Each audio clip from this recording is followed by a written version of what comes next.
स्वागत है आपका एक बार फिर से आपके अपने चैनल स्टडी विद मोटिवेशन में। तो इस वीडियो में बात करने वाले हैं यूपीपीसीएल टीजी 2 वैकेंसी के बारे में। तो आंसर की में ऑब्जेक्शन का आज अंतिम दिन है, आपको पता ही है। 11:55 तक आप जो भी ऑब्जेक्शन है आपका आंसर की में वो आप कर सकते हैं। तो मुझे उम्मीद है कि आप लोगों ने ऑब्जेक्शन कर दिया होगा, जिसमें भी आपका ऑब्जेक्शन रहा होगा। तो अब आंसर के आने के बाद आपके द्वारा दिए गए फीडबैक का एनालिसिस करने के बाद आपकी जो संभावित फाइनल कट ऑफ है वो क्या हो सकती है, किस शिफ्ट के अभ्यर्थियों को नॉर्मलाइजेशन का फ़ायदा ज़्यादा मिलने वाला है, इस बारे में भी बात करेंगे। तो सबसे पहले हम बात कर लेते हैं कंप्यूटर के बारे में कि कंप्यूटर में किस दिन के किस शिफ्ट के अभ्यर्थियों को फ़ायदा मिलने वाला है। तो 7 तारीख की सेकेंड शिफ्ट, 17 तारीख की फ़र्स्ट शिफ्ट और 8 तारीख की first and second shift, in shift के अभ्यर्थियों को कंप्यूटर में ज़बरदस्त फ़ायदा होने वाला है, नॉर्मलाइजेशन का फ़ायदा मिलने वाला है। तो अगर इस दिन जिन अभ्यर्थियों का एग्ज़ाम था इन शिफ्टों में, तो अगर उनके मार्क्स 13 से 19 तक बन रहे हैं, आपके 20 मार्क्स नहीं आ रहे हैं, तब भी आप अपने आप को सेफ समझ सकते हैं। अगर आपकी एक्यूरेसी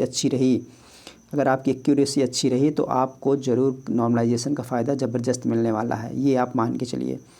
उसके बाद बाकी शिफ्ट में उतना नॉर्मलाइजेशन का फ़ायदा नहीं मिलने वाला जितना आप लोगों को मिलने वाला है।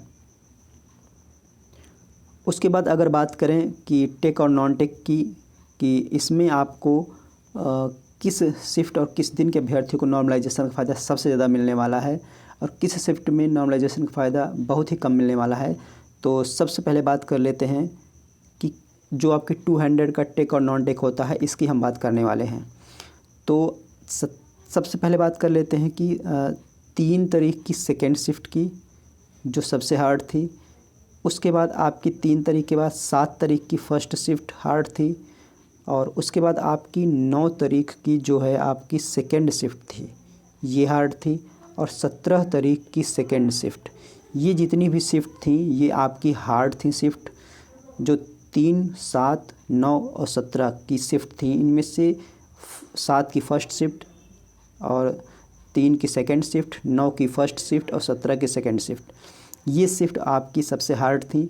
तो अगर इनकी हम बात कर लेते हैं तो नॉर्मलाइजेशन का सबसे तगड़ा फ़ायदा इन अभ्यर्थियों को मिलने वाला है, ये आप मान के चलिए। उसके बाद अगर हम ईजी शिफ्ट का फ़ायदा ईजी शिफ्ट की अगर हम बात करें तो ईजी शिफ्ट में अगर नॉर्मलाइजेशन का कम फ़ायदा जो मिलने वाला है वो किन को मिलने वाला है। तो 3rd की फ़र्स्ट शिफ्ट में जो जिनका एग्ज़ाम था, 9 की फ़र्स्ट शिफ्ट में जिनका एग्ज़ाम था और 10 तारीख की सेकेंड शिफ्ट में जिनका एग्ज़ाम था, तो ये जो आपका पेपर था इस दिन जो एग्ज़ाम था वो आपका इजी था, टफ़ नहीं था। तो नॉर्मलाइजेशन का कम फ़ायदा इन अभ्यर्थियों को मिलने वाला है।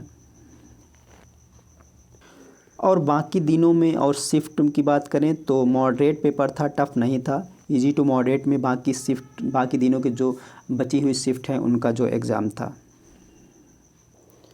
तो अगर हम बात करें कि जो शिफ्ट मैंने आपको बताई है 200 में, जो टेक और नॉन टेक में जो शिफ्ट सबसे हार्ड थी, जो आपकी 3 तारीख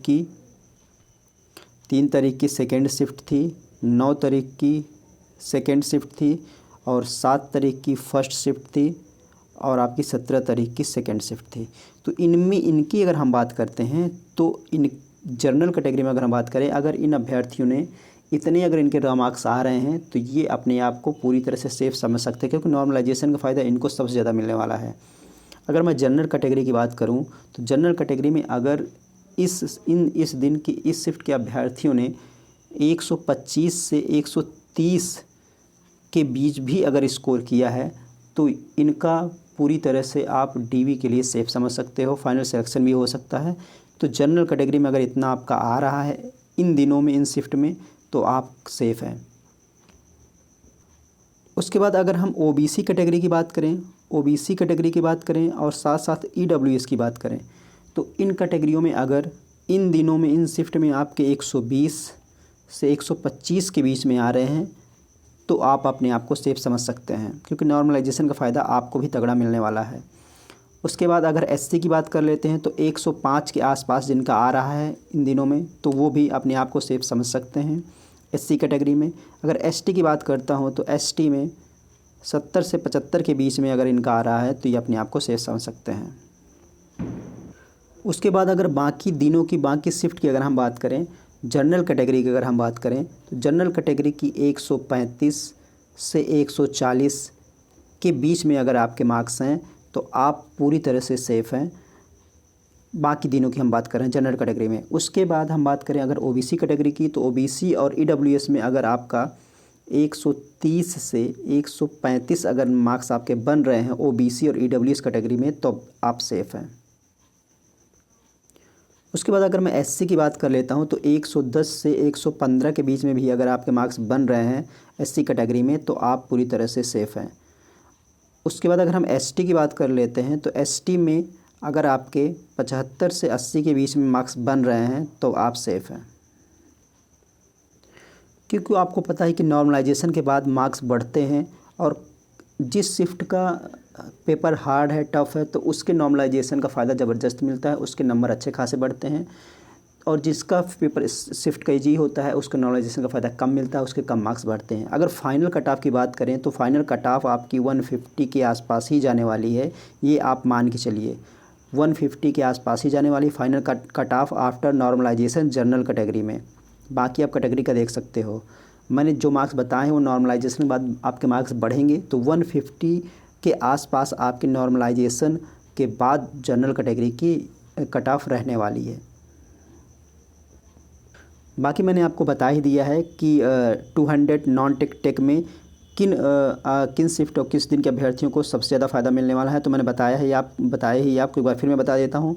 3 तारीख की सेकेंड शिफ्ट, 9 तारीख की सेकेंड शिफ्ट, 7 तारीख की फर्स्ट शिफ्ट और 17 तारीख की सेकेंड शिफ्ट। इनका जनरल कैटेगरी में अगर 125 से 130 के बीच में भी है तो ये पूरी तरह से सेफ़ हैं और मैंने बाकी कैटेगरियों को भी आपको बताया है। तो